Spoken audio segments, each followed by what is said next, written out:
Family, to episode 18 of the Blaugrana and Parisiens. Once again, joined by our beautiful guest, Barca boy. Welcome. What's good? What's good, everybody? Beautiful background you got. Oh, It's a thank new you, thank one. you. I change it all the time now. Okay, keeping it fresh. Exactly. I don't have like a set background like you, so I always just rinse and repeat. Yeah, yeah. Why don't you have a? Um, You think it's I don't know. boring? No, I just like the freshness, and then when we win big games, I'll have like the background like celebrations and stuff. So Yeah. keeping it like up to date on the mood. Okay. Yeah. Maybe we'll jump onto Barca. Obviously, we only have two games to talk about since the last episode: the Barca Mhm. Villarreal and PSG Lyon game. Uh, I watched the Villarreal game as well. I was live for that game. And I got a comment. I don't know how true or valid it is, but someone told me because he was like also watching your stream. He said you said so. You had some comments about Yamal, at least about the first half. Against Las Palmas, yeah, he was quite stinky. No, okay. So you were only talking about his footballing ability, not his like body language or anything. Not that I remember. Well, what did he say? Maybe it'll refresh my memory. No, he just said something. Barca boy Yamal. I was like, he's seen the line, man. He's seen the lights. No, he wasn't having a great first half, and a lot of people were saying to sub him off at halftime. Now saying that you shouldn't sub him off at halftime because there's really no difference maker for Barcelona. He's our only natural wide player. We have no options on the bench. In the end, he cooked in the second half. Um, yeah, I didn't mention anything else. Okay. Off the top No, of my because head, I to be heard honest. the commentators even mentioned it. They were like, What's with Yamal's body language?" And I've seen even Barca fans bring it up. Do you Yeah. think it's like making a small thing too big? No, I think the ego that you mentioned is becoming a bit more prominent. But maybe it was just a frustrating game. It's not consistent like you make it out to be, but you can start to see it, especially in games when you know it's 0-0, trying to break teams down or not playing well overall. So Yeah, yeah, I see it a little bit, but I guess we have to just cope with it. For the because quality of the player, I'll take a little bit of ego. I don't care. yeah. Like it's still more positive than the negatives, so it's not like Yeah. a thing you have to bring up. Because I want to somewhat compare a bit to Dembouz when we were going through that bad period when he couldn't handle the pressure in those UCL games. It was like he was forcing the goal scoring. Do you sometimes feel that with Yamal? Because he Not obviously goals. thinks about the goal scoring. No? Yeah, I think there's a bit of a thing where we force him to be the difference maker, not more Yeah. so score the goal. When you see how he created the goal against Dani Olmo for Dani Olmo, anything like that. But the media in Spain want him to score more goals. And that's why when he did that interview with Mundo Deportivo, he got a bit upset because that's all they ask him is, why come we don't score as many goals? Where he scored double the amount of goals he scored already at this point last season. So there's already a drastic improvement. He has double digits in both goals and assists. He's been impactful and involved, but they want to see more celebrations. They want to see him, get on the score sheet more, which I guess is a positive thing. And he mentioned the fact, like, look at Vinicius when he first came at Madrid. I was never fearing Vinicius when he first came. He would dance around like Wait, Semedo, is that PK. what he said? Yeah, he compares himself to Vinicius. Remember Vinicius' first 2-3 years in Madrid, he barely Oh, broke 10 goals. okay, that's calm then. Well, I thought he said because it was in Spanish and the transition didn't work for me. Mhm, So I told people like, let me know. I thought he mhm. said like they said, oh, you haven't scored a La Liga goal since October, and he said, well, like Vinny hasn't done the same either.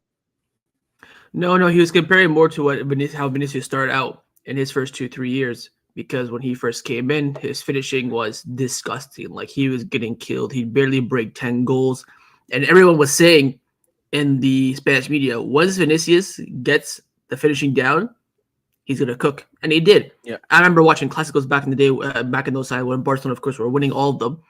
But he'd be cooking Semedo down the left wing, cut inside, drop PK, drop Longlet, 1v1 Ter Stegen, shoots it right at Ter Stegen. Like he'd done that consistently. He'd get into good areas, make good movements, but just couldn't finish. And he'd barely break 10 goals. So that's what the media, that's what his response was to when the media asked him about his goal Okay. scoring numbers, maybe being a little bit low for what they expect. Yeah, because I thought he was talking about current Vinny. He wasn't talking because current Vinny is also going through a goal drought as well. No, I think he was talking about Vinicius in the past when he first when he was at that age. Okay. I can check exactly while we keep going, but I'm pretty sure that's what Yeah, I don't think he's comparing because I just commented underneath because it was El Chingorito. Man, why is he having an interview? Doesn't he know No, who no, El no. Chingorito So is? El Chiquito were just publishing the interview. The interview was with Mundo Deportivo with the two Barcelona Okay. journalists, Fernando Polo and Ferran Martinez. So it's with Barcelona with the Catalonian media, but just El Chiquito just reposted it, right? They put it with their own subtitles for the Madrid so everyone can see it and stuff. It's like you doing an interview with Dembele. I'll hop on my channel and I'll talk about it. It's the same thing, same thing. Yeah, Barcelona don't get involved too much with El Chiquito. So, how do you feel then about Barca's last two games? The Vallecano one at home and then this Las Palmas.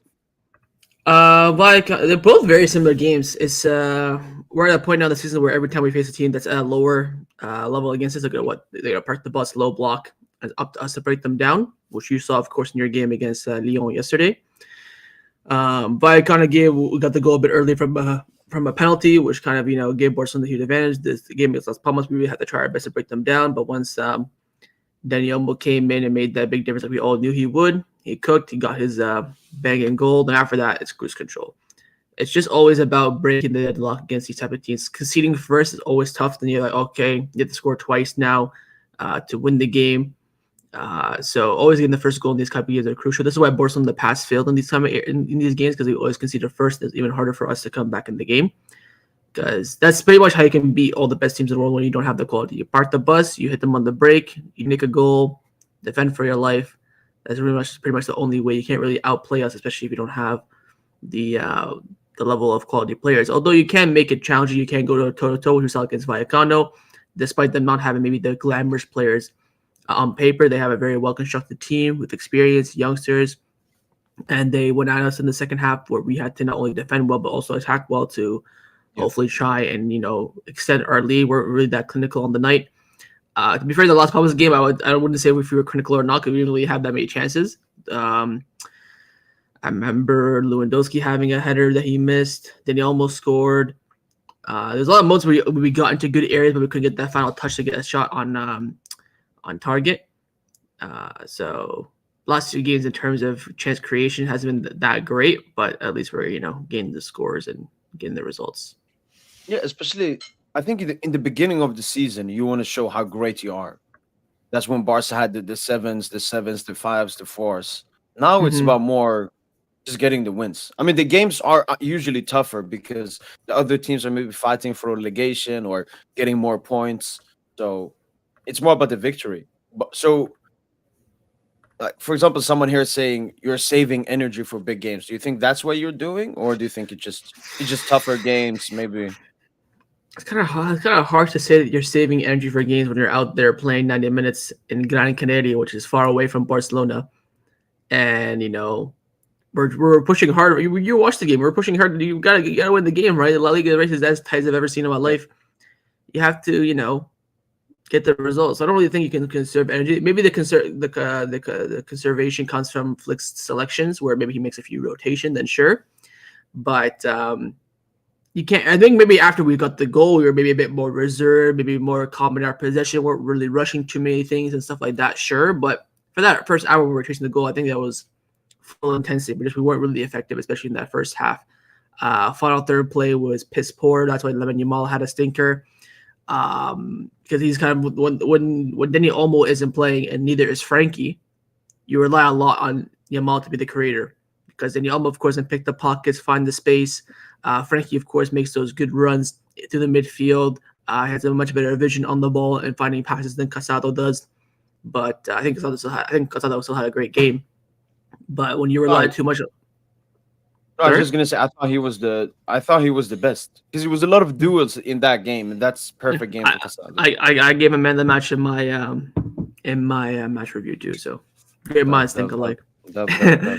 um, so yeah, when you rely a lot on Lamine, in that first half because Rafinha again. I don't think really Rafinha has a lot of assists, but I don't think he's really a creator. I feel like he's kind of like that player that gives that final pass, that final ball after someone else does something great. I'm not saying that all of his assists are shit, but I do think the majority of them come from someone else's magic, someone else's creation. He puts kind of like the final nail in the coffin, the final ice on the cake to get the assist in his name. But It's more like Ronaldo being the top assister in the UCL. Like he's just thought of great. But yeah, He's not that's one way of putting playmaker.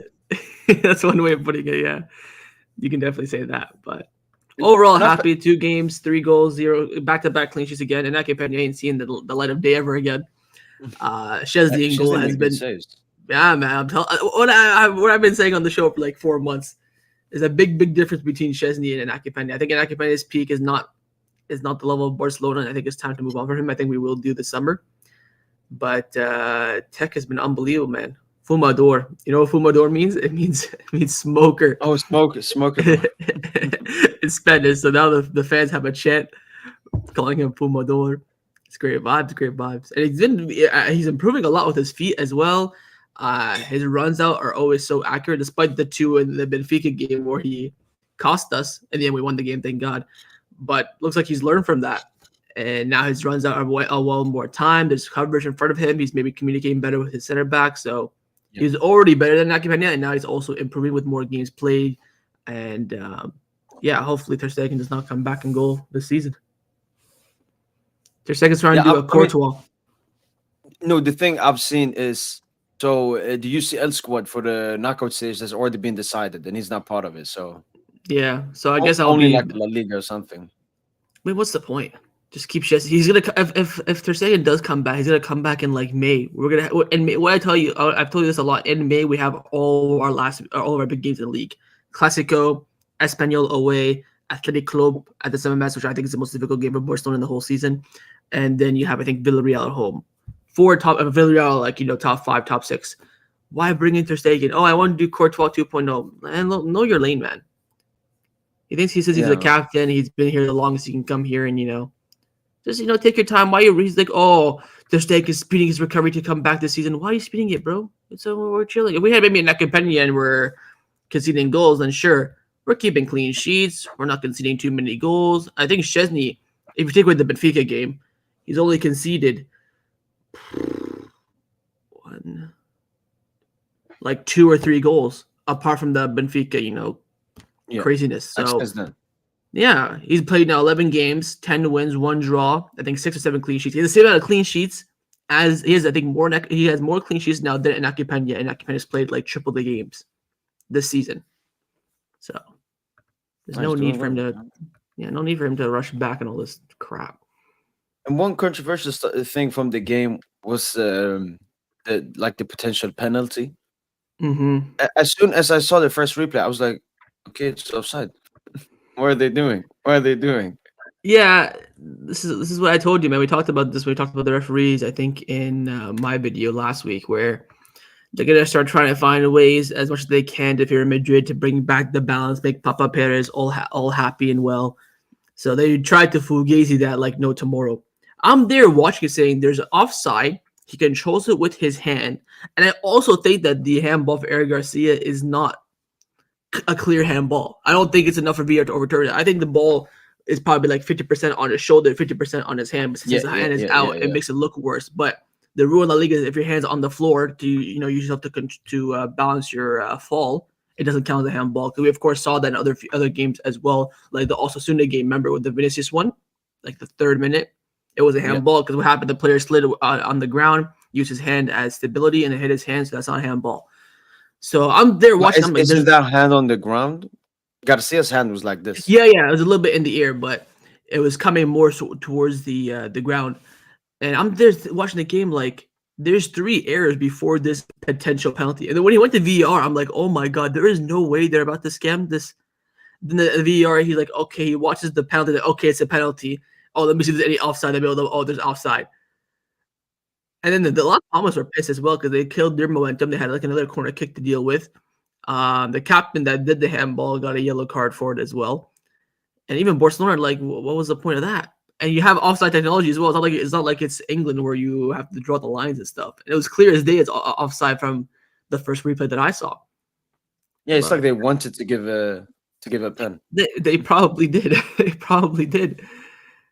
Again, this is why we live in a league where it's run by Madrid fans, man. So in the end, they couldn't fugazi enough because it was way too clear and obvious. But this is a warning that, and again, we're nice. We're being nice in the media. Oh, we defend the referees. You know how they had the picture before the game, like respect the referees.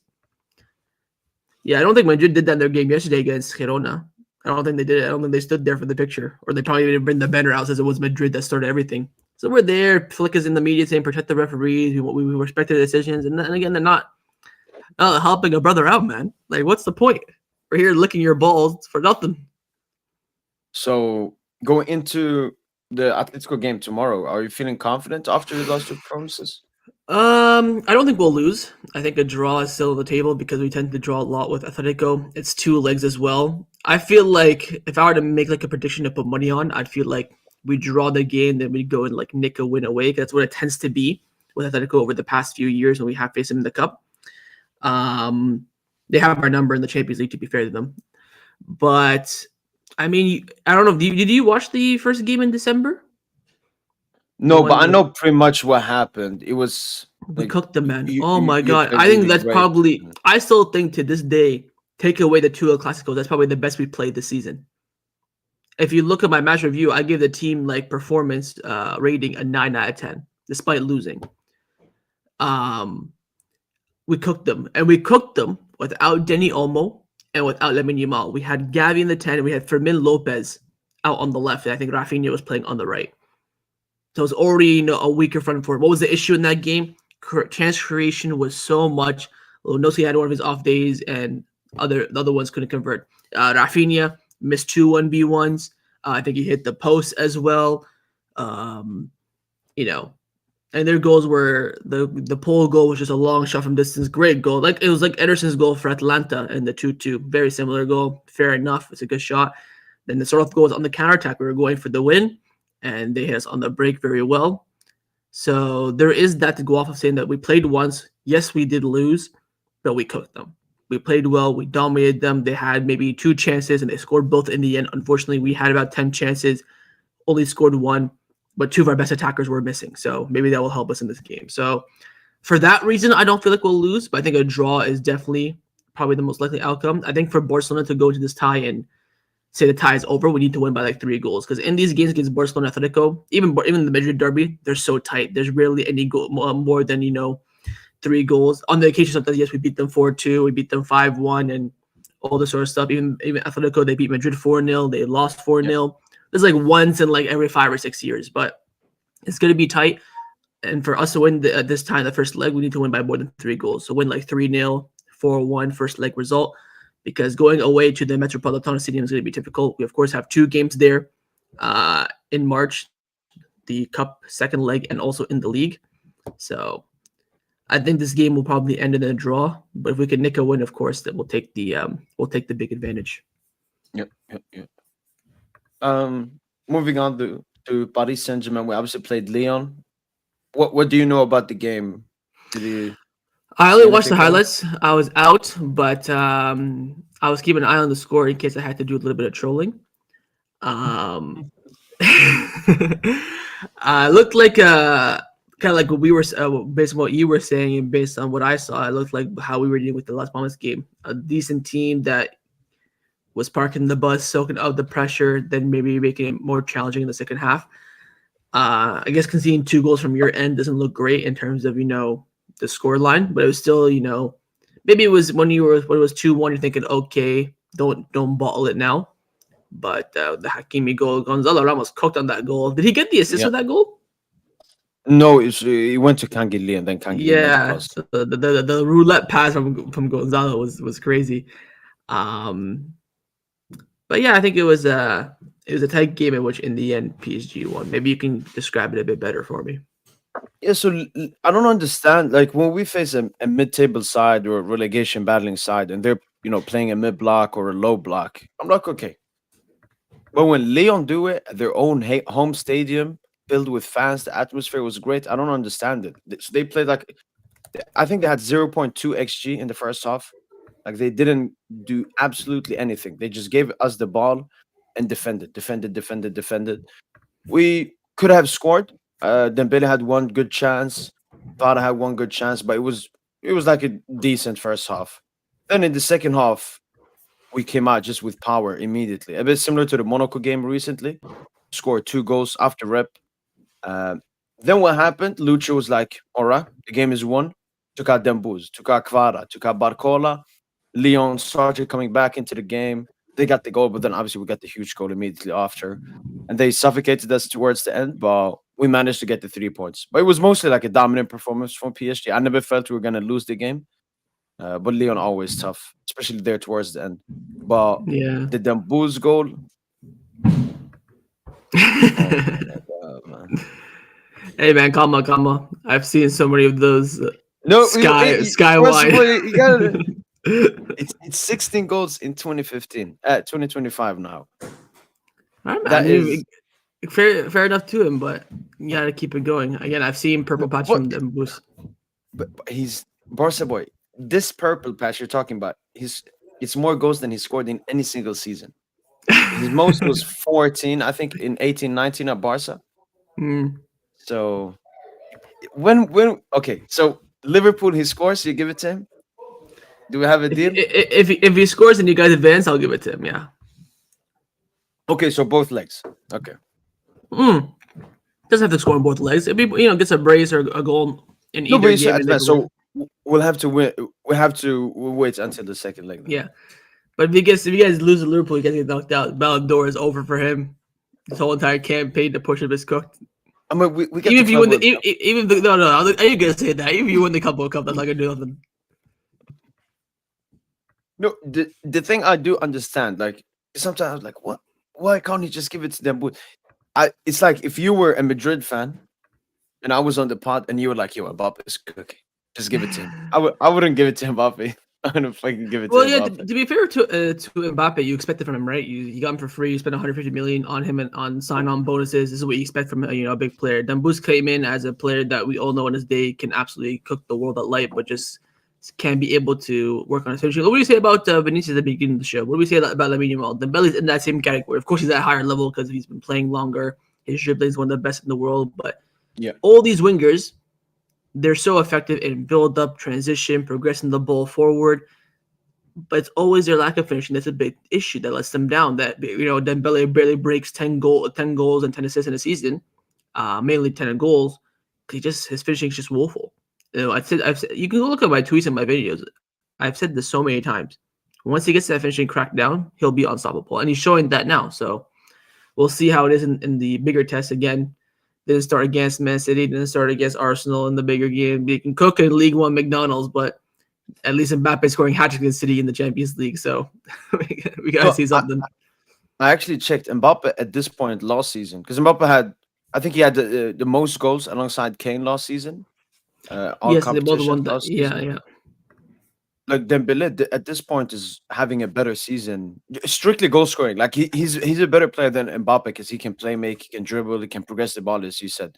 But just his goal scoring, it's as good as Mbappe last season, if not better, both in the UCL and in the league.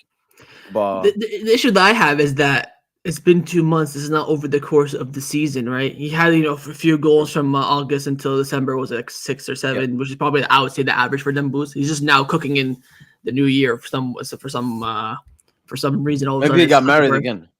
Maybe he got two wives now. I mean, that might be the move. So that's the issue with me is that for me to not define that as a purple patch, he cooks in both games against Liverpool, especially after Trent's. You see what Trent happened with Trent in the City game? You watched Yeah, the City game 12. on live, right? My Yeah, God, man! 12 times. I hope it just signed him now. To be fair, I'd still take him. But yeah, defensively, whoever's facing, it'd be crazy from Luis Enrique if he's smart. Chuck Dembele on the left wing, put maybe Cavada or Barcol on the right, whoever's probably more better suited, and whoever else put the false nine, because I think that Billy could absolutely cook Trent. Yeah, but I mean, so could obviously Dembus could cook the hardest, but so could Yeah, like Kvara. because whoever they play at left back will be defensively sound, whether it be your Robertson or Sim Cass. Yes, maybe their overall game is gonna be a bit less than Trent, but at least defensively they'll be sound. So I'd put Dembele on the left, maybe I'll probably put Cavada on the right, and then have Barcola as a false nine. Has Barcola played false nine like this season? No, both Dembu's left wing or Barcola striker has not been tried out this season. Even though I won it, I think Lucho's Okay, taking a bit have you more seen easy Barcola maybe on the next right this season. season? Yeah, he's not. 'Cause his best thing is that cut Uh, in with his right foot. So when you put him there, he becomes way less effective. I think low key might be a waste with the belly on the right, but we'll see. I could be wrong. I'm not I some mean, sort of. he can cook Robert. I mean, I still think he will be Dembu's false nine. And Kvara, I don't know if you saw, he got the man of the match yesterday. He Mhm. was like he got like a simple assist to Dembele, nothing special, but just his dribbling, everything. So Where was no, he I playing? think Off the right or in the middle? he was playing off the right, but sometimes he was moving around. PSG's attack is basically three false nines. Is it? Sometimes you can see Barcola on the right. It's free flow like Barcelona is pretty much. Yeah, yeah, yeah. There's not Just really a player complete. occupying a position, right? Yeah, especially because we Exactly. have the fullbacks bombing down. They are actually the wing holders. So then them three, they're like just attackers. They can go anywhere they want. Uh, Fairs. and I But had yeah, man. for the Liverpool game, like I couldn't be more confident. I saw Yo, Liverpool. Liverpool looked good. I was sitting here thinking before we went live, like I'm so excited for the Champions League knockout round because I genuinely think we can go far. But I felt the same way last season when we had the quarterfinal, semifinal draw. When we got Well, you. Araujo red card. Araujo red card. True, but still, we ended up bottling it. But I was thinking, like, and if you told me Barcelona picked the draw for the Champions League, I would have picked it the exact same way it came out. Exactly, Madrid derby, Liverpool, PSG, Bayern, Leverkusen. I would have picked it the exact same way. Only downside is that we don't have home advantage in the quarterfinal, semifinal, but that's whatever. Last season, I would have the same thing. I would have wanted PSG first because I would have wanted an easier quarter, hoping that Dortmund beat Atletico to have an easier semifinal.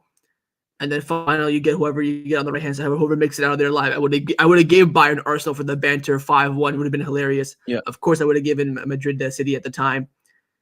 The last two draws for Barcelona have been exactly what we wanted. First time we balled it. This time, we will see. But I think we'll easily get, not easily, but I think we'll get past Benfica. And then afterwards, quarterfinals should be fine between, I think, Dortmund and Lille. Because we're already beaten Dortmund. Lille, of course, are a good team. And to be fair, if it's Lille, the second leg will be in France. So it could be Yeah, Madrid bit of lost a there. yeah, it could be a bit of a tricky game. Semifinals, you have probably either Inter or Bayern.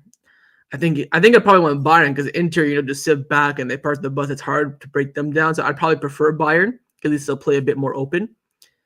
My only issues at both those games are second leg away, which is set up for a Barcelona failure. But I don't know, man. There's a different feeling. So we'll see. And by that point, the Copa del Rey will be done. So we could already have 2 trophies in the bag. And even with this Copa del Rey, we forgot to mention this. That we play, of course, some more on Tuesday. Then Madrid play on Wednesday. Then the next when it's the second leg in a month's time, Real Madrid will play first. We're going to go into that second leg knowing who the opponent in the final will be. So if it's going to be Real Madrid, thinking, all right, Clasico final is lined up, or Sociedad do a miracle, you're thinking, oh my God, if you can beat Atletico Madrid and survive, you have an easier Copa del Rey final. So big months coming up ahead for Barcelona, man. Do you think? I just thought of this. For example, if you say it's PSG Barca final UCL, PSG will have to beat a Liverpool side and probably Madrid in the semi. Do you feel Mhm. maybe? Obviously, you play Bayern in the group stage and so on, but do you feel maybe you're not really tested in the knockout stages? You think that could be a negative thing or a good Um, thing? You haven't put that much intensity. I would say You're it's been neutral because when we have been tested this season, we've passed every test but the Atletico Madrid game. Where I think you can even argue we did pass it because we cooked them, we beat them we played the best football this season for 90 minutes. We just got a bit unlucky. So I wouldn't say that, no, because every single to be fair, the issue with Barcelona, you've seen it as well. The issue has been against the lower teams where we maybe are a bit quiet, think it's a bit easy, and we end up taking it too lightly and losing. All the big games this season, Dortmund away, Benfica, Clásicos in the final in the league, Atletico, maybe despite the result, Bayern, every single big game this season we've won apart from Atletico Madrid. So I would say for the Champions League, as someone who has seen Barcelona win it before, um, it comes down to luck. Everything is down to luck. Even Madrid, when they've won it, I think that I've seen Madrid win like 5 UCLs, and the 5 of them, 4 of them, they had very very easy runs. The one where they made all the comebacks, I'll hold my hands up. That was a great run from them. Deserved winners. They can have that one. But every other one, they fugaced their way maybe into a difficult semifinal, and even their finals were easy. Liverpool, the 2 times. To be fair, the Atletico Madrid ones were a bit entertaining, but that's what it is in the Champions League. You rely a lot on luck, and so far in the draw, we've gotten luck our side. So hopefully, it continues. But you do have it was. This is why I kind of feel, I won't say I feel bad for you, but it would suck if you make it out the hard side, then lose the final, right? Because I was seeing a stat. I did not know this. Is it true that in the final when you against Bayern, you were on for the treble? I think quadruple because we used to have another Uh, cup, like a league cup back then as well. because people were talking about, Barcelona winning the treble and stuff. The last time we won it, we were in the final with Juventus, and whoever won that final was going to win the treble. And then, like, same thing happened against Bayern and Inter in 2011, and same thing for Bayern and PSG in 2020. I said, oh, damn, I didn't know that PSG were out for the treble then. So that makes the loss a bit worse, I guess. I don't like treble would just been like a small extra thing. It was all about that first use. For you guys, when you have already a UCL, then a treble is like an extra thing. For me, just give me UCL. I can lose. I can get relegated. I can just give me a UCL. But if we play again, I mean, it's a bit unsure for you guys, but for us, we're on for a treble. If we go to the final. I think you're about to win back-to-back French trebles. No, you won it last season, I think, right? You won all the French Yeah. trophies last season. Yeah, so you're about to. This is why I can't judge them boost, man. Like, what is this? Back to back, you're winning all the trophies back to back. Like, when Pessi came, we were getting knocked out in round of 16 in the Coupe de France. hey man, Pessi was focused on the World Cup. He got his goal. He's there for fitness reasons. Every single trophy Messi has competed in, he's won.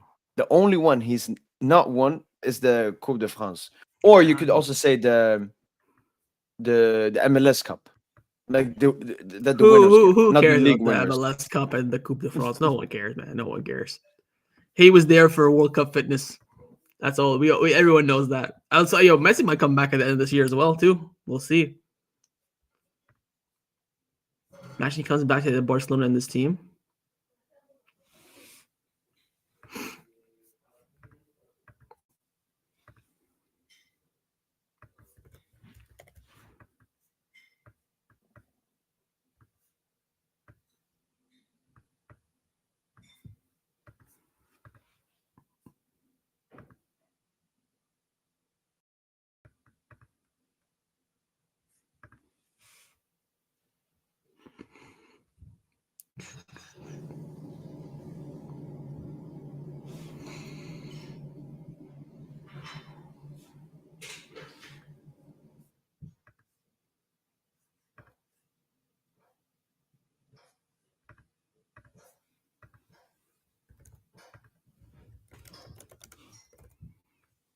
Barca boy take over.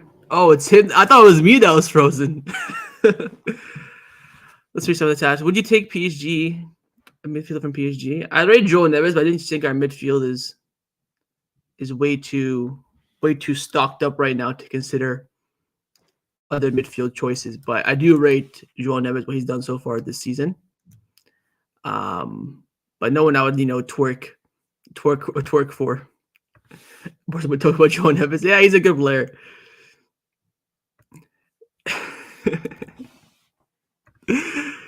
I kicked out PSG. No, I didn't.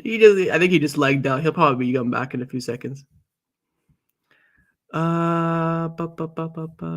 PSG gets knocked out, Madrid in the UCL, that'd be crazy.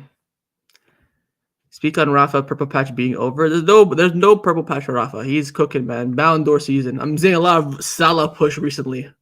Whoever wins the Champions League will win it because they're both having crazy seasons. And plus, Mo Salah stat padding in the Premier League. Rafinha comes up against harder opponents. Let's be real. Either coming to Barcelona, I'd love that. I just don't think we have the money for it right now. Thoughts on Kivara? Good player. I would have taken him at Barcelona if he was cheaper, but they wanted way too much money. Napoli when we first were in for him last summer. Prediction for PSG Liverpool? I don't know, man. I kind of want PSG to go through, just because I don't like Liverpool. But Liverpool, I can get the troll PSG in, so I'm on a win-win either side. Would you take Donnarumma over Stegen? I'll take anyone over Stegen. Shit. How far do you think PSG will make it in the Champions League? If they get past Liverpool, they can easily, of course, touch semifinal. I think them making the finals is going to be a bit difficult. I don't think it's as clear as how Inta's saying it. But if they get past Liverpool, I'd definitely put them as, good favorites because that would give them a lot of, confidence and momentum. Because at this point, PSG, all they really have to look forward to is the Champions League. Do you agree that Atletico will knock out Real? Oh my God, Sebastian, I would love that. I would absolutely love that. Proves how unserious PSG. Hey, he'll be back. Give him a second. Would you take Hakimi over Koundé? If I'm being honest, probably because Hakimi is a natural fullback. I love Koundé. I think Koundé he's done well this season, but of course Hakimi is definitely he's a right back where Koundé isn't. Mbappe winning it then. If Madrid win the Champions League, probably Mbappe will take it. Do you think, even though he's had a stinky first half of the season, do you think Barca should push for a tall striker or short striker? I would love to have like a tall striker as a reserve option, like a Luke De Jong off the bench that we had back in the day. I think that's such a cheat code for so many teams to have. Just to have maybe our target man just to have on the bench. He'll play the cup games, come on in bigger games.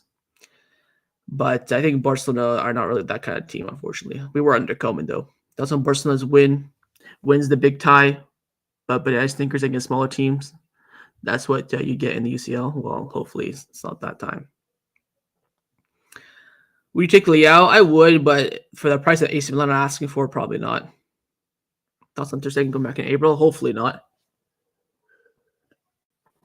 He isn't registered in the Champions League, so hopefully we won't push to start him. But because what the fuck's the point, man?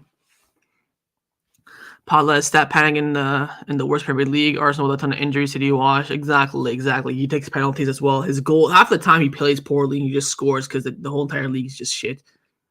I've seen Salah cook once or twice this season. So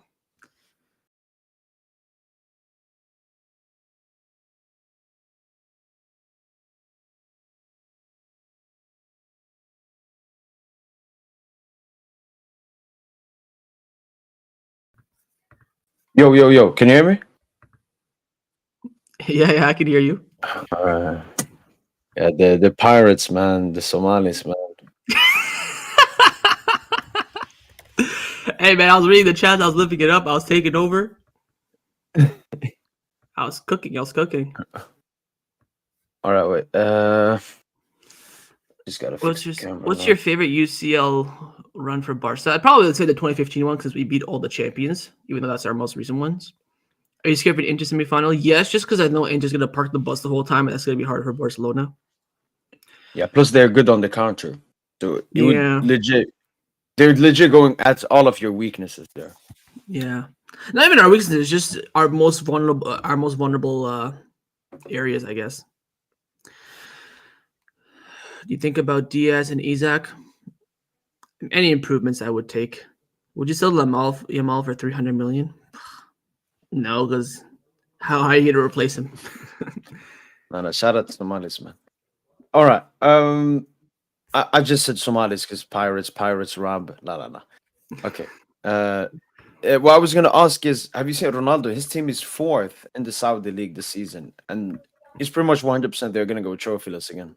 I know, man. They balled the game against El Etifak, the team of Gerard Oliver's not there anymore. Like Wijnaldum got cooked, man. Got cooked. Bro, what was his last trophy? I think it was the Supercoppa Italia for Juventus, like before COVID. That was his last trophy win. Yeah. Was it 2020? Yeah, maybe 2021. Yeah. No, he's cooked. He's cooked. He's He's cooked. ass, man, absolute ass. Not even the best Ronaldo of all time. Let's be honest. Yeah, R9 clear. Barca legend. No, not again.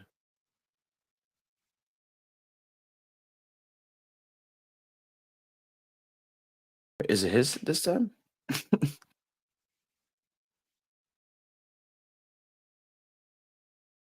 No, not. Okay, I'm seeing comments. Okay, it's not me then.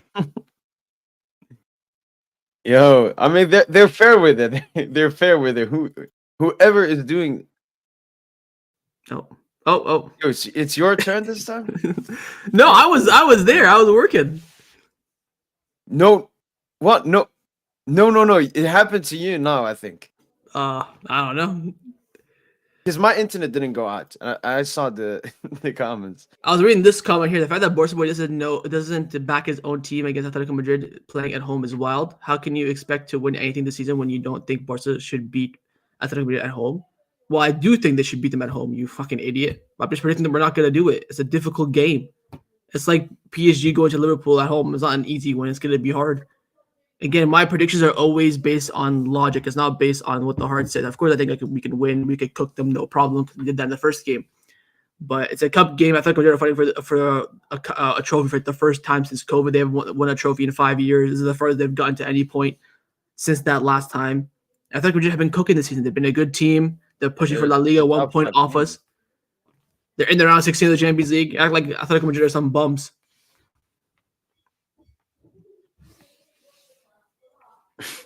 Look at this guy. You're not a real PSG supporter. Look at you with the Barca fan. Game, man. Game is game. Football is football. Don't take it too seriously. They're just some tribal people. But I remember in the beginning when we started this series, there were a lot of people that were like, What's this?"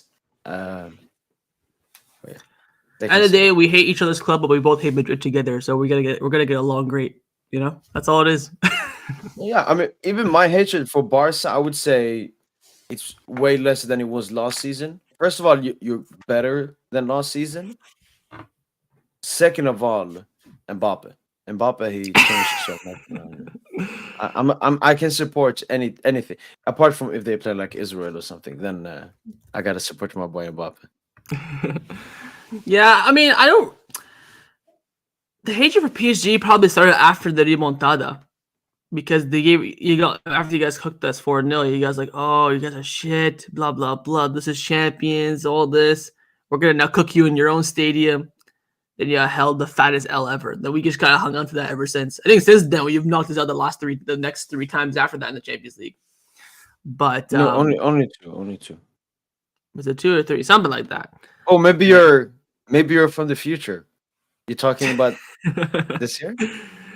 I mean, if it's in the final, Barcelona don't lose finals, man. I'm telling you. Okay, you have Barca don't lose finals versus the second UCL final of an oil club. Chelsea lost first, 1 second. City lost first, 1 second. PSG lost first, 1 second. That's just all theory. Flick can't win again. Flick can't win again. Not again. Yeah, Flick already beat you. You know, he's going for round 2. Imagine that 2 Champions League final both getting done by the same manager. Yeah, and I remember when we played him last time, everyone was saying, "Is he gonna play Highline versus Mbappe and Neymar?" He did. I mean, we were the better team. We had the more chances, but I mean Neuer. I mean, it was mostly Neuer. I think Neuer just won them that final. Remember that day many saves. I wanted Bayern to win. I didn't want Neymar to get a Champions League trophy. Ooh.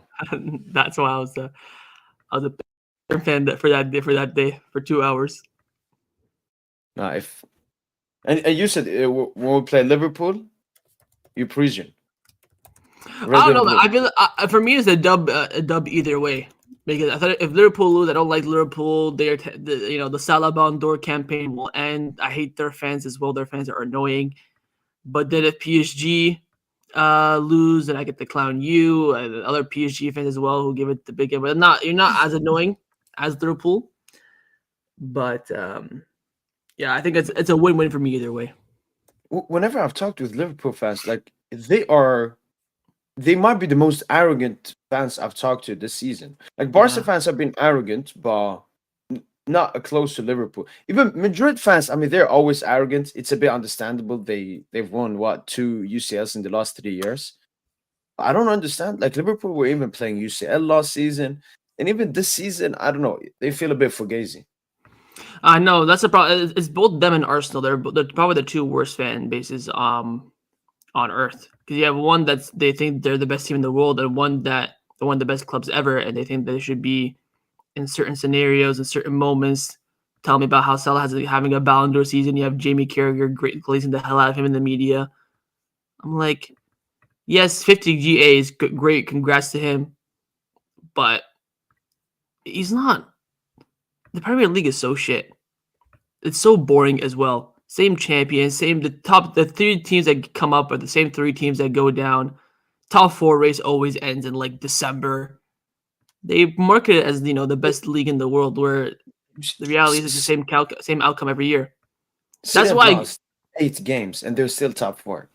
that's why I always rave to La Liga, because you can never predict. Yes, it's between Barcelona, Madrid, and Atletico every year. Yeah, sure, but you can still never predict it. In Bundesliga, it's going to be Bayern 99% of the time. League is going to be PSG 99% of the time. I think Italy and Spain are probably the two most unpredictable Recently, uh, leagues. Yeah, because it's so hard to predict. It's like between like 1 or 3 or 14. In the Premier League, it's always between like 1 and 2, and usually the one always wins it, especially in recent times. So this is why I need Liverpool to get knocked out to end this fucking Mo Salah talk. yeah, and that's a reason. Actually, I think like Barca fans don't obviously like PSG, especially with the Dembu stuff, but they could potentially want us. First of all, they don't like Liverpool ever since Anfield. And then, as you said, Salah, it would end all Ballon d'Or. We wouldn't hear like Salah can score 100 goals in the Premier League. He wouldn't be a Ballon d'Or candidate anymore. Mm-hmm. No, I saw Messi comparisons after I'm last game. seeing Neymar comparisons right now. Tell me he's a better player than Neymar and shit. Like, God, this is the problem with the Premier League, man. They do semi decent in their league, and they think they're the next best thing since sliced bread. And he, and Even I like mean, even like when was the last time a Premier League player won the Ballon d'Or? Was it Cristiano in like 08? There's a reason. There's a reason yeah, why. yeah. There's a reason why. Have you noticed like no superstar wants to join the Premier League? Like sure, they've had some superstars, maybe, They've and always then made the it's like superstar though. yeah, exactly. They go their early age. Even like PSG have attracted way bigger superstars than the Premier League in its entirety. I don't know why they always and even history wise, it's La Liga and Serie A. Those two leagues have had the biggest legends. So like the Premier League's biggest legend is like Thierry Henry. He's not. He wouldn't be a top 20 in Serie A legends. He wouldn't be a top 20 in La Liga legends. It's a garbage league. It's a garbage league. Have you seen the top four? Newcastle, Bournemouth, Nottingham Forest.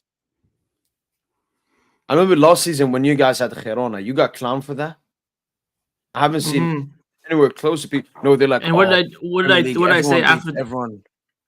what did I say after that season? Girona won't touch European spots this year, and look at them. Just a But little do fugaziness. do you think they would have dropped off if they didn't lose like Alex Garcia, Savio, Well, look at all of them. I think Couto? Savinho is doing well for City. Dobik is flopping at Roma. Who else? Well, Eric Garcia is with us. Um, Do you know if Garcia is doing well? Alex Garcia, Leverkusen. yeah, Leverkusen. He's a squad player there. Barely touches the team. Although I thought he was going to be a great signing for them. He was linked with us a lot too, but a very effective player, but doesn't start for them. He's very much a Couto, role player. Who? the Vinny Cook, the Brazilian right back, I think, left back. Oh, Jan Couto, yes, doesn't play for Dortmund, man. Doesn't start for them. He's basically like Alex Garcia, a squad player. Doesn't really play for them too often. I think he's been injured quite a bit this season as well. Okay. But yeah, I think maybe Dobik was their, the star player, right? Pushing for the Pachichi. I think he actually won the Pachichi last season, if I'm not mistaken. But 40 million, not doing well with Rome. And I said it as well. He's gonna be a one-season wonder. I saw so many Barca fans. Oh, sign Dobik. I'm like, well, It's been one fucking season. Relax. You want to splash Yeah, 50 and million he's on just like one? a target man as well. He wouldn't suit anything. Yeah, fucking idiots, man. Twitter tacticals are all over the place, man. See that Uh, video of TikTok tacticals talking about Dani Olmo flopping. oh yeah, the TikTok video he posted. Yeah, fucking my god, man. Dani Olmo's gonna flop. He's gonna do so bad, waste The some money. the the only stuff. So when the Olmo transfer happened, the thing I knew a lot that some people didn't know was obviously his injury stuff. I think he only played like 20 games for Leipzig last season, so that was a big thing for me, especially because he was your only signing. Like you put all of your money. I was like, are Barca really gonna put 60 on that guy? And then I didn't really understand the number 10 for Flick. Like how much he played. Like he wants an actual 10, not an offensive 8. That's why whenever Gavi has been put there or someone else, it just hasn't looked anywhere close to when Olmo plays there. I guess that's where But I was wrong because the only issue that I had with Olmo was that I thought we already had players that can play the 10. So I yeah, think because at the time we had Gundo, you had Pedri, you had Gavi, you had Fermin, Rafinha can play there. Everyone talks about Lemon Yamal shifting there in the future. So you have 5 or 6 options there, and you're spending it on you're spending all your money in the summer on one player. That's where my issue came in. I said this in the video. If you watch my done deal video, I said this. Player, fantastic. Level of quality of Barcelona, superb. Price is great as well. I thought it was a fair price for Olmo after having a great season Euros. with Yeah. Leipzig and Euros as well. Deal got done 1 month before. Like I had no problem with anything apart from maybe not needing him as much as we needed Nico Williams at the time because we were linked with him as well. I would rather spend the 55 on Nico Williams than Olmo, but I was happy with Olmo. The plan in the summer, apparently from Barcelona, was always consistent, was always to get both. That was always the plan. But yeah, Nico said he didn't want to come, so whatever. And Olmo, is it the same injury that's recurring, or Yeah, just a bunch of groin. It's like Pedri back in the day and like Dembush, just a bunch of random hamstring and groin injuries just picked up randomly. But now they're gonna do a new regime with him to optimize his recovery, like we did with Pedri. So see how Pedri's been playing so consistent this year, no injuries for him. They're gonna do the same thing with Dani Olmo. So hopefully we can put it into it. And that's also another point I mentioned as well in my done deal video in the summer that I didn't think we needed him, and also he's so injury prone, and we already knew about this too. So hopefully we can get some their TOS in the chat, the genetic analysts, to get to optimize his best recovery. So hopefully we can get that is done. is it is this new regime? Is it a Flick thing or? It's the fitness team. So when we sacked Xavi, we sacked everyone. So his coaching staff, the fitness team, the nutrition, everyone left, and the club signed a new fitness and nutrition regime, and then they appointed Flick, and Flick brought in 2 or 3 of his men. So this is actually more so Barcelona than Flick. They went and got all the top fitness coaches in Spain. Pepe Conde from Sevilla, Julio Toulouse was the one from I think Juventus. Mosconda I think was from like somewhere middle La Liga. So they brought in a bunch of people. They said, "Here, you're working with Flick now. Get cooking," and they're cooking. Julio Toulouse is the main one. He's the one that worked a lot with Juventus and Chelsea back in the day, and he's the one that has the genetic analyst, and he's the one that's optimized the most out of Pedri, and hopefully we'll do the same with Olmo. No, because I mean, when he's playing, he's one of your best and most important players, especially as you said, because Furman, he played there, stinker. I remember that pass from Pedri, and then Furman, like he should shoot from there, but he goes for the pass So this is the instead. thing with Fermin, right? And I've said this so much on my channel, and again, I'm being proved right. The issue with Fermin is that he is best suited for bigger games. And what I mean by that is games that are more open. Against low blocks and confined paces, he cannot string 2 passes. He needs the play to be so open. Why did he cook at the Olympics? It's knockout tournaments. Everyone's going for it. There's no point in parking the bus for what? Yeah. It's open play. That's where he thrives in. And look at all his, if you do like a little compilation of his best moments of Barcelona, they've opened in big games. Why? Because the big games are open. In low confined spaces against low blocks, he does not work. I think I could make an argument for you right now that it's probably better to start Fermin Lopez tomorrow against Atletico Madrid than Dani Olmo.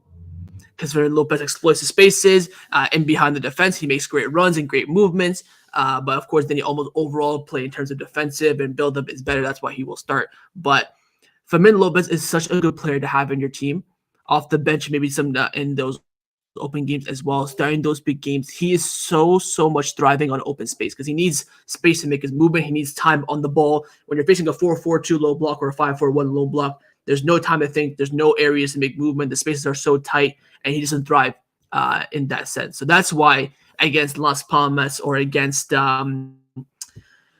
what was the games in the beginning? Legan is where we lost. Las Palmas where we lost. He was, of course, starting the 10 because Olmo was injured, and he absolutely stunk the pitch up because he just does not work in low confined spaces.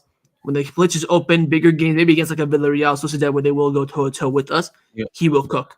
That's his issue. So that's why I like having him in the squad. You have Dani Olmo can do all attributes. You have Fermin who does well in open space. Gavi can control the spaces when it's tight in bigger games. You have Pedri if you want to move him there, but it's pointless. Rafa can of course do it all in bigger open games. Maybe is not as effective as the natural 10. So that's why I like our Barcelona midfield. That's why I wouldn't touch it. When you legged out, someone asked me if I would sign any midfield like João Neves. I said no. I think our midfield is perfect. We have the perfect balance, perfect setup. Unless Frankie de Jong does not renew and leaves, I wouldn't sign any midfielder. And on top of all this, you have our best pivot, Marc Bernal, coming back next season as well. He was starting, remember, first month of the season ahead of Casado, ahead of Frankie, so he will be back as well. Because he's like a true 6. Casado's more of a box-to-box. No, Casado is also a true 6, but he played a lot in a box-to-box for Barca Athletic based on how the midfields we had available to him. But he is also mainly a pivot. So it'll probably be him and Bernal competing for the pivot. You'll have Pedri and maybe Gavi and Frankie as your ace, then Fermin and Olmo as your 10s. I think Pablo Torre will probably end up leaving just because there's too much competition. He can't even touch. I think I said this in my match analysis video yesterday when I talked about the Las Palmas game. A perfect example of when you should have not played Fermin Lopez was in the Las Palmas game, and playing Pablo Torre instead would have been fantastic because Pablo Torre is a player that thrives so much in low spaces, in low blocks. That's what he's used to playing when he's at Santander. Before we signed him, he's always playing inside loose spaces. Even for Barcelona, when he's also thrived, it's always been in tight spaces. So maybe starting him in that game, he should have Flick should have used him in that game and instead of Fermin. That would have optimized, I think, Barcelona's result much better. But Torre, poor guy, he's a great player, but cannot touch the grass. I mean, the only time he's played this year was the first game in the cup because we it's cups of rotation, and the second time he played was when we beat Valencia 7-1, and he only played because Flick was going to bring on Gavi, and Gavi said, "Now don't play me, play Torre, let him go out there play 5-10 minutes." That's the only reason. So he's like Ricky Push 2.0. I played the flans really like. Even a good comment here says Torre and Guller on the same boat. Essentially, two really good young midfielders that cannot touch minutes in their team right now. Would you say Fermin, like profile-wise, is more of like a second striker, like Bellingham? Because Bellingham, that's a similar thing. He's a very space-related guy. When it's deep blocks, Bellingham is one of the worst players I've seen. Because he's not technical in that sense. He's more of a runner. Like Fermin makes a lot of great runs all the time. I would say Fermin's a lot like Kaká. Because he has technical ability to him, right? I've seen him, dribble past with the players, the flicks, the run on, his vision, his link up play is great. But just when he's being double pressed or when the space is so confined, is where he struggles to find space. Maybe he'll grow, and maybe he'll learn. But again, the kid's so young, right? What's he like, 19, 18 years old, 20 years old? So he can definitely grow in that sense. I just think for right now, the glaring obvious issue for him is quite clear. Maybe if Flick is playing him in those low confined spaces for him to learn and maybe grow, that could be the case as well. But I think for a minute on the ball, technically, it's fantastic as well. It's just when the spaces and all the passing lanes are closed down, he finds it difficult to, spark something out of it. Okay. Yeah. I thought we would, I don't know how, if you look at these stuff or not, but I thought we would take a look at some PSG and Barca stats. Just see if we have any thoughts about them. So we're going to do all comps and then per 90. So, best goals per 90, Leva 1.04, followed by Ferran. Pablo Torre, it's Fugazi because he's not played any game. Ferran is a bit too as well because he's a lot off the bench, but Leva 1.04. How do you feel about him? Because I feel sometimes he gets overly criticized by the Barca fan base. Like when you take in, he's 36. He shouldn't be doing this well. He shouldn't be the top scorer in the world at this age. It's just the only thing that really bothers Barcelona is just the inconsistency. One minute he'll be cooking, everyone says he's the best striker in the world. Next minute, you'll see like against Las Palmas, he does nothing. But for his age, he's doing well. And I've been saying this a lot on my channel as well. If we win the Champions League this season, he's gonna go down as a Barcelona legend. 3 seasons, he's scored almost 100 goals. He's I think top 10 scores in the history of Barcelona in 3 years. He's had 30 plus goals this season and the first season. Last season, I think he had like 27.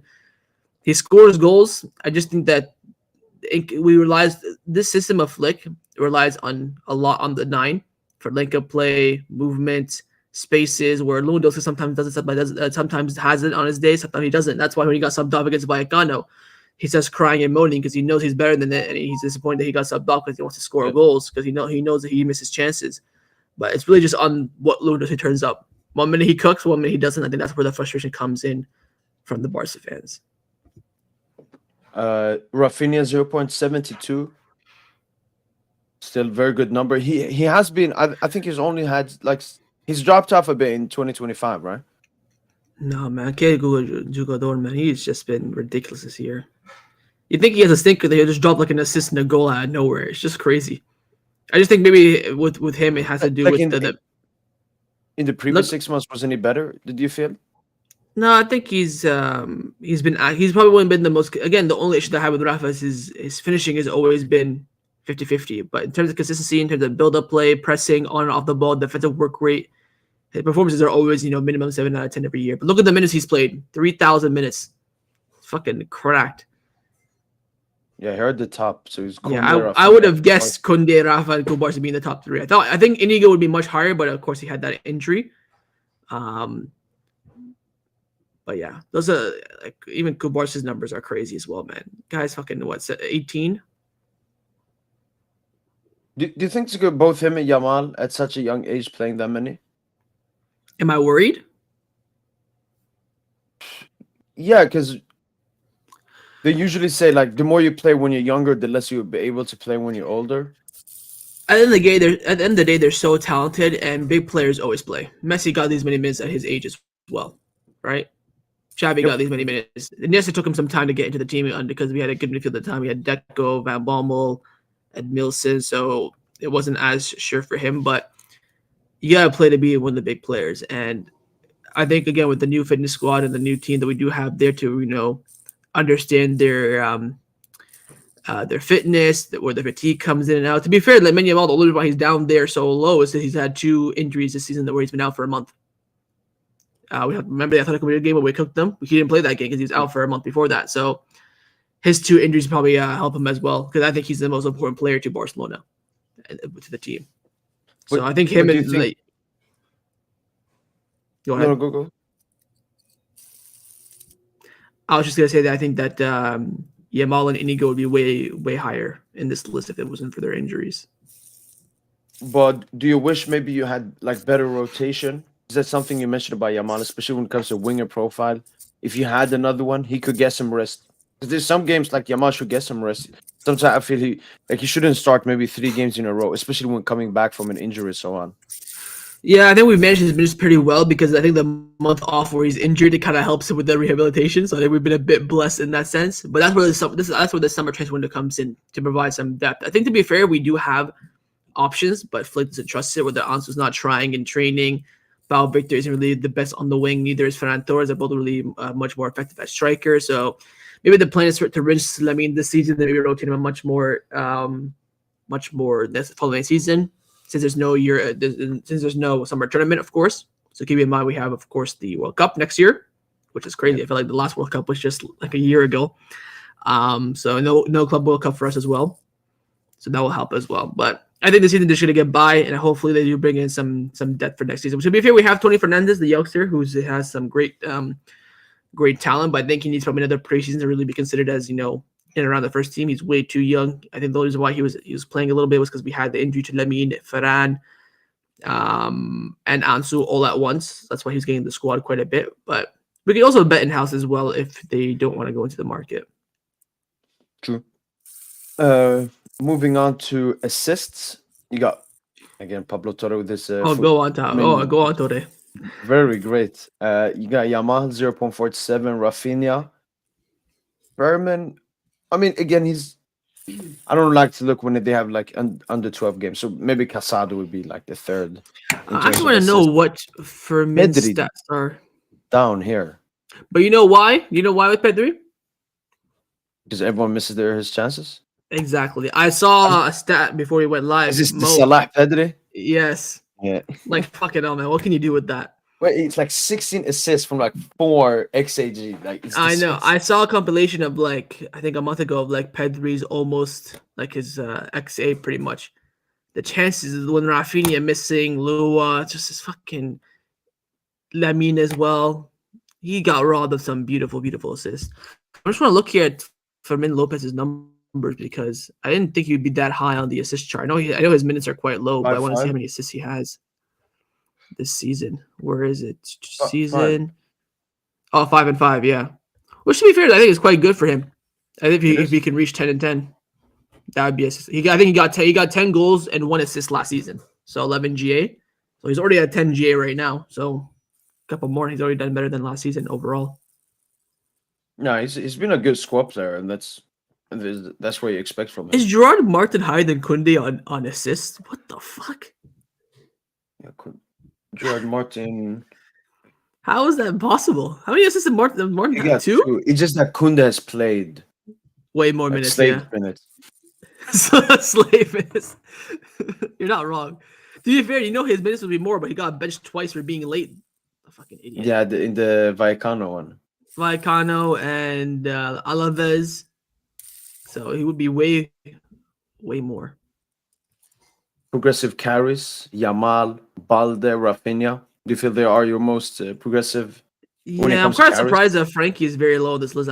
If you asked me to name the first name in my head would be Yamal, Balde, and Frankie. Yeah, only I would say 1.65. yeah, this because he's out injured for basically the first half of the season. Maybe that once he Here's gets more minutes. where's the opponent's goal? 9, at least 10 yards from the not to excludes carries which end in the defending 50% of the pitch. Maybe he's doing the deep, like progressive carries. So maybe it's Yeah. like bit from one half to another, whilst De Jong is making the deeper ones, maybe. So they're not calculated. I feel like Young makes the more advanced one. He'll pick a ball up in the defensive third of Barcelona and progress all the way to the attacking third. That's kind of his trademark. So him and Bola, the two that I think that make the most runs from the defensive line to the attacking line. Alongside the mean as well, because I think that's pretty standard. Inigo's fairly high as well. Passes. You got Pedri, Inigo, Kubarsi. Yeah, makes sense. Yeah, I would probably said Pedri and Kubarsi is my first two. Sergio Dominguez, my God, he hasn't played since like October. Yeah, 2.6. Frankie's quite high too. My dog. Yeah, 6.7. Eric Garcia, Dani Olmo. You get that Almost tax very in. high for an attacking player. Look at all the attacking players. I mean, Rafa, Lua, they're also low, but almost that's how effective he is. Yeah, level down here. Then progressive pass. So as an outlet, it's been Yamal, Rafinha, Balde, basically being your outlets. Yeah, Balde is higher than I thought. What? Because you feel he's a bit more like defensive. No, I just think like he gets stopped a lot, and I think a lot of his progressiveness has come a lot in 2025, where he's been on top of it. I think the first half he tried to make some progressive runs, he always gets stopped fairly easily. That was mainly the frustrating point with him from like September until like December. But in this new year, he's been on demon time. He's been. I mean, who? Like Nuno, I'm gonna be honest. Like as a player, I think he's the best. But if we're saying performances this season, he's had some questionable mistakes in big games. But apart from Nuno, him and Balde, who else is like in contention? Do you feel as the best left backs in the world? Probably Because Fonzie. Robinson scored Teo's ass. I think Alfonso David, Davis. yeah. Cambiaso of Juventus. I really rate him. But isn't he a right back? I thought is he a right back or left back? I thought he was on the left. I think he can play both. Oh, okay. Well, those are the two that first came to my head. I think the rest, like you said, have had pretty mid seasons. Theo, Robertson, Gavardio. To be fair, he gets forward a lot because the motherfucker scores so many goals. No, but Um, he's like a Trent. Stinks defensively. I mean, he's more so of a defender, so maybe he just goes too far forward that it's hard for him to come back. No, look, when Mbappe. Oh yeah. For me, look, when Messi sent him, I said, all right, from today, I would never rate Gvardiol ever again in my life. It was too embarrassing to see when Messi sent him like that. That's the goat, man. Come on, what do you expect? Yeah, but Man, still from the cooking. halfway line, Messi has no pace, nothing. He was just pure ball Well, manipulation. clearly Messi had plays. He fucking cooked them. No, See, Messi. he See, had like the acceleration, but like that shouldn't happen. That shouldn't happen. even Messi now in the MLS is cooking, man. Yeah, I saw 2 assists, but I know, man. Might still be the Suarez best. and Might be the best. Still the best player in the world. let's see at the World Cup. Let's see at the World Cup, man. And if Imagine he he comes wins the back World to Cup. Europe as well, or comes Imagine he back to wins. Barca, I mean, if he's coming back to Europe, he's coming back to Barca. If not, I think he'll. I think it's so PSG, risky. maybe? I don't think Yo will take him back, to be honest. But he has to, because the MLS ends in November and the World Cup's in June, and the MLS doesn't start back until like March. He has to come back to Europe surely if he's going to the World Cup. Unless he wants to go to the World Cup unfit as hell. I mean, up to him. But to be fair, the MLS starts in March, so you have March, April, May, June. You still have 4 months to get ready for the World Cup. So I mean, maybe he might just stay in the MLS. Who knows? True. But if it does come back, I think it will. I hope it will be for Football Club Barcelona. So minutes for PSG, as you can see, it's less than because we rotate the squad more. So we have like I think Kunde had 3K for Barca. Yeah, We don't have a single 3K, but 3,000. Pacha's been overused way too much. And He's then going on the radar this season. I feel like people don't even give him his flowers for how well he's done. yeah, he's done really well, but it's also that he does a lot of the dirty work that is not seen. Like for example, like Kubarsi, he's making line breaking passes and long ball to across the pitch. Like the Champions League highlights can easily.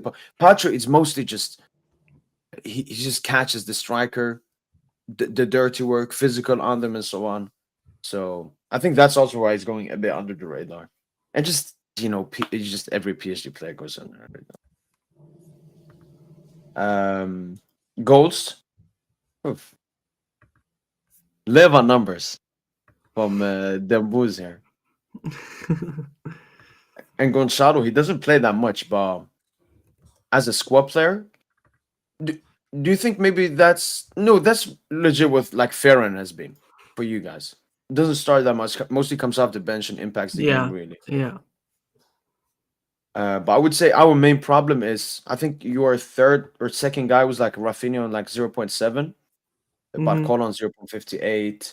Colo's not here. Mayuru, it's Fugazi numbers. Then it's Kvara, who's having a good enough start to PSG, but Do you it's think he's been still decent goal. overall?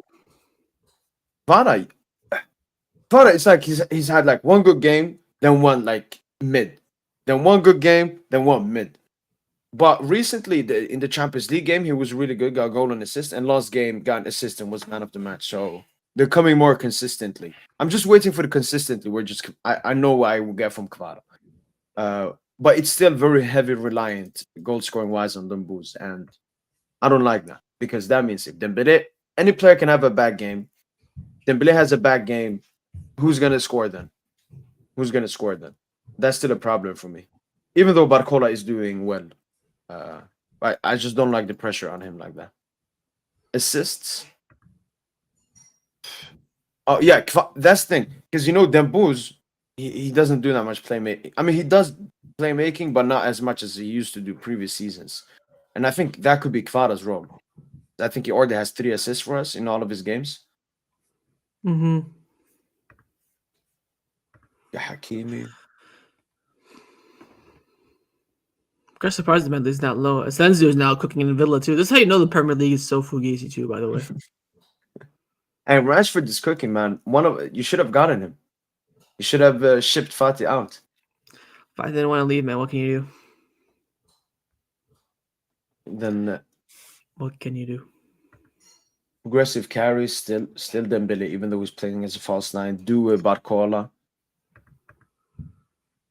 It's weird. It's all attackers basically having the progressive carries. I thought Hakimi would be a bit higher.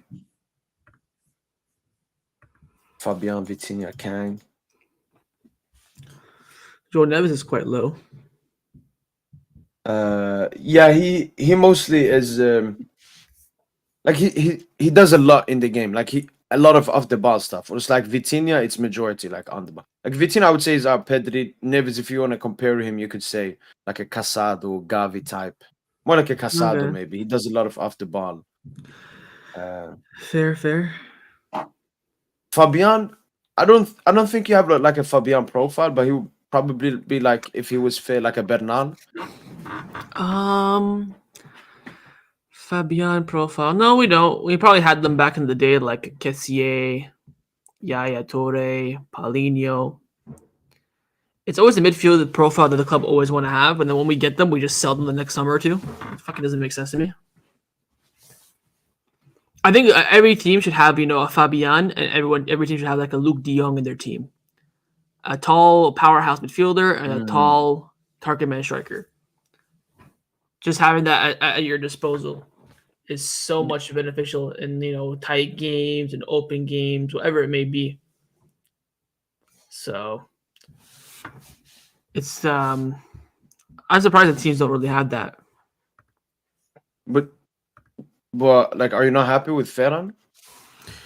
Um, he's doing all right, but Ferran's fugazi. One minute he'll do great, one minute he doesn't. He's been so inconsistent, and I'd sacrifice Ferran if you give me like a Luke De Jong type of striker for sure. I think that'd be way more effective for Barcelona.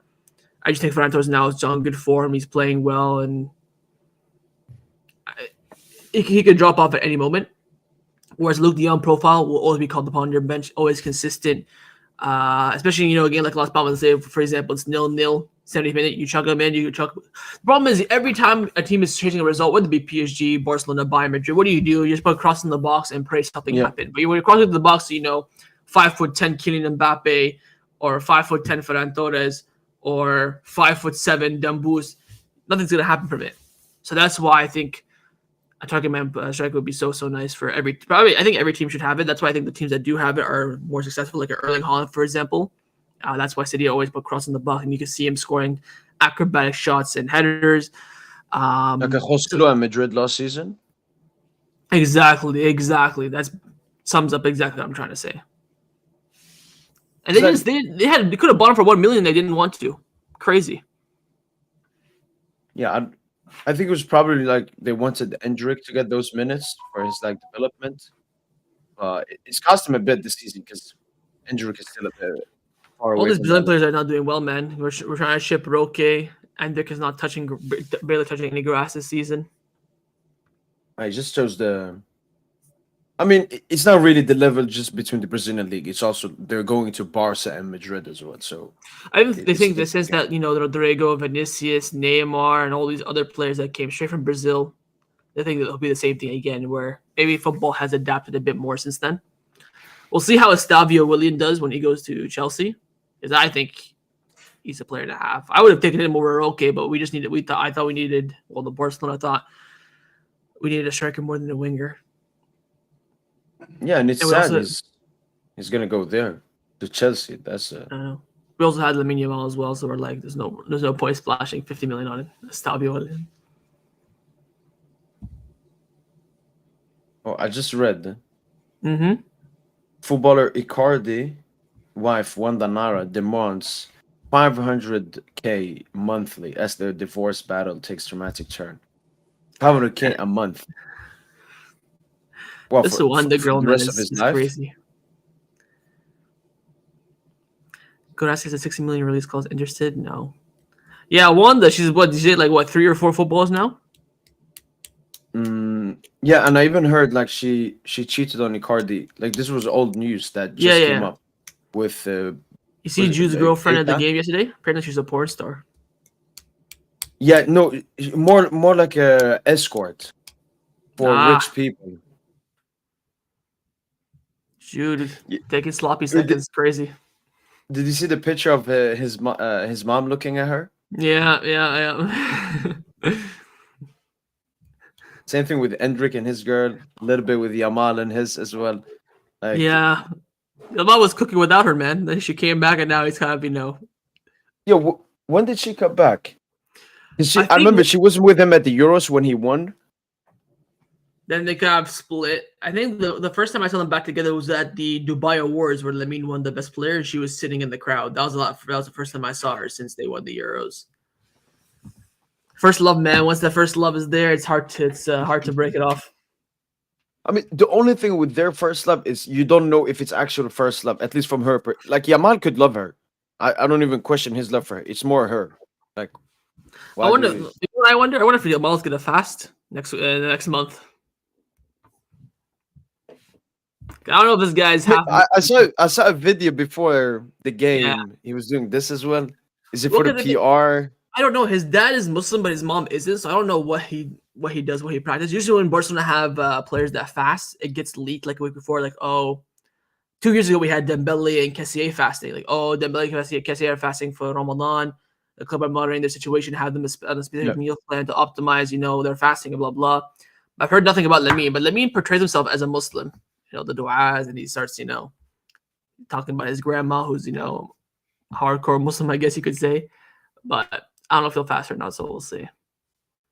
yeah, we'll see. Apart from that, I don't think we got any other Muslims in our team. Yeah, and I think we got We have the Dembele and all that. the Kolo has left. I think that could potentially be maybe The maybe Muslims some gonna be youngster. fasting for Liverpool, man. There you go. Actually, Him and yeah, first Salah. thing, yeah. Well, Will Salah fast. I don't know. The man has Christmas trees left, right, and center. So who knows? Again, the game's at night, right? The game's like 9 p.m. local time, so the Yeah, fast yeah, will be done by then. yeah. So Because maybe it's something for much Lemmy earlier as time well. now. To be fair, we have a game on this Sunday against Sociedad. It's like 4 p.m. Spain time, so that's like a second day of fasting. Yeah, So he should be fasting. Let's see if he is or not. But let's see. I maybe the fasting mean, will boost his performances. Who knows? it could be become a big thing. I think a lot of people would like want to talk about it. Balde, no, I don't think Balde is Muslim. In fact, he is Muslim, but he doesn't play, so he can fast all he wants. It's not gonna happen. I don't think Balde is. I don't think Balde is no, Muslim, no, I think like Christian or something. Christian, Catholic, whatever, maybe. Yeah. All right then, All right. Barca boy. Official episode 18. Next episode 19. Obviously on your channel. It's gonna be That all will UCL, all UCL talk. all you see. Who do you play on the weekend? Sociedad. So tomorrow Oh, so is you got Atletico and Sociedad. yeah. But Sociedad a little bit of revenge because they beat us in the first game before the international break in October when we had that great run in October. At home, morning kickoff. We should be all right, to be fair. League title race as well. And they're going to be coming off Sociedad playing Wednesday against Madrid in the Cup. So they're going to have also an intense game too. And also, they're missing a lot of big players at that game. Takekubo suspended for yellow card. Accumulation got into a fight with someone yesterday. Got a yellow card. Their center back from West Ham, the Moroccan guy, he's also suspended. I forget his name. It's just the A. Aguerd or something like that. So, yeah. Chat's going crazy about Jude dating an escort. But yeah, I think we should be all right. Yeah. No, I'm gonna see if I can potentially. I mean, I'll be live. I'll be watching the Atletico game, and then I'm gonna see how I can do with Sociedad game. But yeah, talk then on Monday. Then you have Lille on the weekend and a cup game on the midweek somewhere. Yeah. I forget where. So Yeah, no, Wednesday. So no, we're very calm. We're already. well, you play focusing on Wednesday, Saturday. That's a quick turnaround. We have Tuesday, Sunday, so we have a little bit more of a break. Yeah, I think we wanted to postpone the Lille game as well. Both we and Lille. Yeah, I like, saw that called it got Ligue 1, rejected. and Ligue 1 was like, "Fuck off."